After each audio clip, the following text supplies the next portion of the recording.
Olá, muito bom dia, na paz do Senhor Jesus Cristo. Prazer enorme estar com você nesta manhã para mais um devocional, Pequeno Almoço com Deus. Nesta manhã eu quero trazer ao nosso coração esta reflexão, uma palavra subordinada ao tema: lave a vidraça primeiro.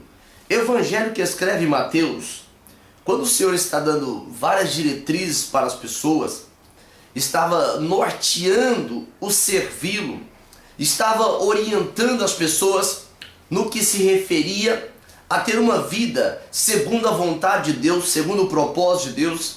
Quando o Senhor começa a organizar, indexar as prioridades, no capítulo 6 de Mateus, versículo 33, que ele explica: buscar em primeiro lugar o reino de Deus e as demais coisas serão acrescentadas.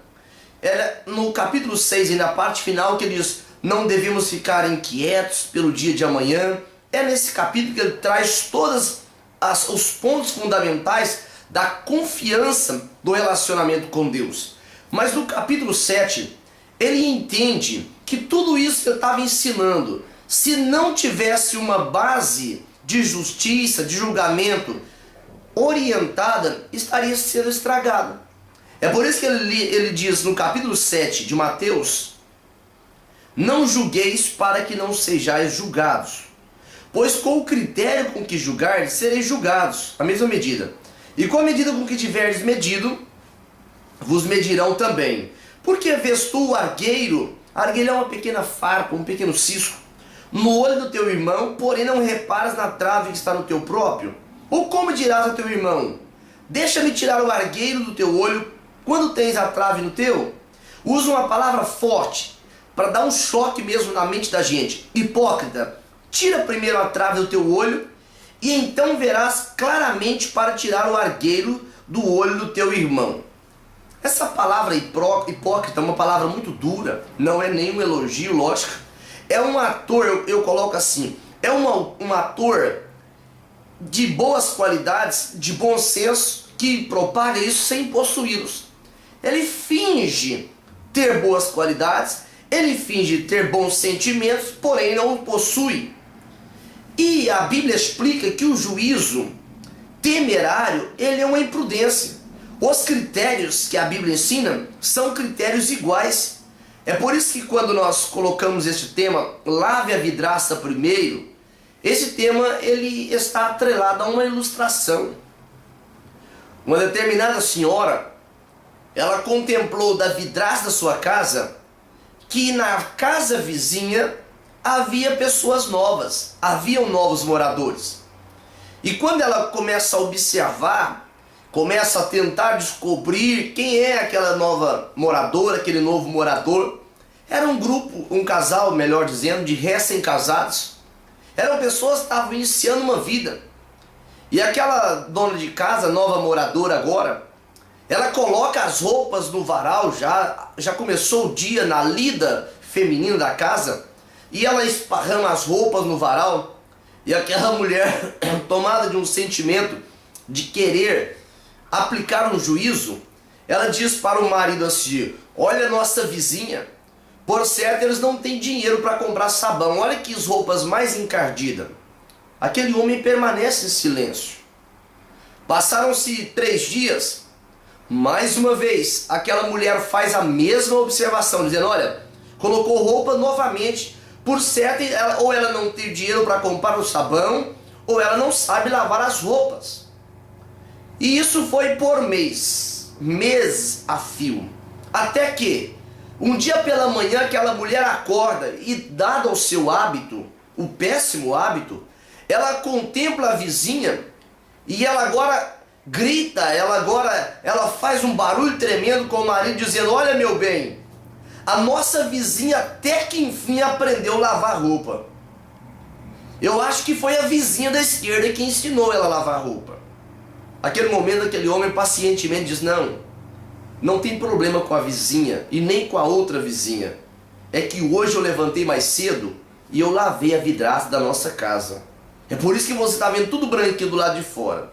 Aquela mulher estava colocando os olhos nas pessoas, naquilo que ela já deduziu de forma julgadora, de forma incisiva, quando a sua própria vidraça, anos a fios, podemos afirmar isso, não sofria o processo de uma limpeza. Então, quando Jesus está avaliando, está ensinando sobre a nossa posição, que devemos ter uma responsabilidade pessoal com a nossa vida, no capítulo 7, versículo 2, ele diz que a mesma medida que eu uso será usada comigo. Capítulo 7, versículo 2 de Mateus. E o apóstolo Paulo, ele explica que a medida do julgamento de Deus, da justiça de Deus, ela não respeita posição social. Não é mais beneficiado quem tem uma posição social mais alta, tem melhores condições financeiras. Não, a medida é uma só.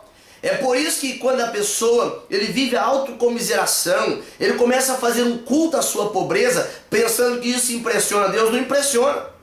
Deus ele tem uma medida justa.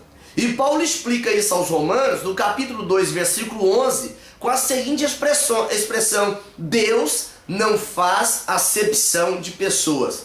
Então, quando nós trazemos para o nosso cotidiano, cuidar da nossa própria vida, valorizar a nossa própria vida, primeiro precisamos entender que a medida de Deus, ela é única. O padrão de Deus avaliar, ele é único, porque a justiça está inserida na divindade. O Senhor Deus, ele detém toda a justiça. Em segundo lugar, quando eu compartilho esse devocional nesta manhã, é para dizer que nós devemos olhar para os nossos próprios erros. O apóstolo Paulo revela, na segunda carta aos Coríntios, no capítulo 5, versículo 10, que todos apresentaremos diante do tribunal de Cristo para prestarmos conta de tudo que nós tivermos feito através do corpo. Quando eu compartilho esse olhar para nossos próprios erros, não estou aqui fazendo uma apologia a cultuar os erros, ter prazer nas coisas fracassadas, não, em hipótese nenhuma. Eu estou me referindo a avaliar a nossa espiritualidade à luz da Bíblia, a avaliar a razão por que eu sou cristão, a razão por que eu afirmo temer a Deus. E Lucas, ele revela uma palavra muito forte, em especial uma frase do capítulo 13 e o versículo 7, para que nós não corramos o risco das nossas motivações nos levar a ocupar a terra, a ocupar o ambiente, a ocupar a posição que Deus nos confiou de forma inútil. Se Deus te coloca como um bom vendedor em uma empresa, é porque Deus tem um propósito com isso. Se Deus nos coloca como obreiros para servir de tempo integral na obra, é porque Deus tem um propósito com isso. Se Deus coloca alguém em algum escalão do governo, é porque Deus tem um propósito com isso. Nós precisamos olhar para os nossos próprios erros para percebermos se a nossa vidraça ela está suja. Quantas vezes nós percebemos falha nos outros e não conseguimos identificar uma mínima qualidade? É por causa da trave. A trave era aquilo que sustentava a casa. Se a trave tapar os nossos olhos, nós não conseguimos ver as virtudes do nosso cônjuge, nós não conseguimos ver as virtudes dos nossos filhos, nós não conseguimos ver as virtudes dos nossos amigos, não conseguimos ver a virtude das pessoas que nos cercam. Quando a nossa vidraça está suja, nós expomos e potencializamos o erro ou os erros dos outros. Isso significa dizer que nós somos tendenciosos a trabalhar em cima da falha de outros. Fazer uma apologia pessoal baseada na falha de outras pessoas. E usamos frases como: se eu não fizer, ninguém faz. Antes de eu chegar aqui, tudo era bagunçado, agora eu cheguei, tudo se organizou. Só eu tenho uma visão de Deus, só eu posso fazer, nada funciona sem mim. Se não fosse eu. É um sintoma de que a vidraça está suja.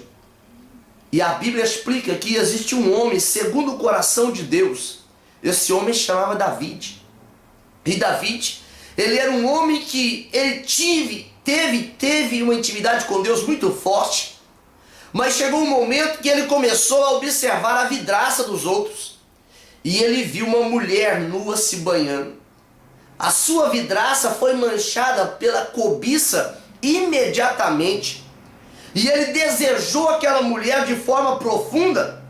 E ele agora, ele dá vazão ao seu desejo, e diz a Bíblia que ele toma aquela mulher, uma mulher casada, e tem um relacionamento com ela, manda matar o marido dela, mas a Bíblia diz que Deus, por misericórdia, usou Natã para limpar a vidraça de Davi.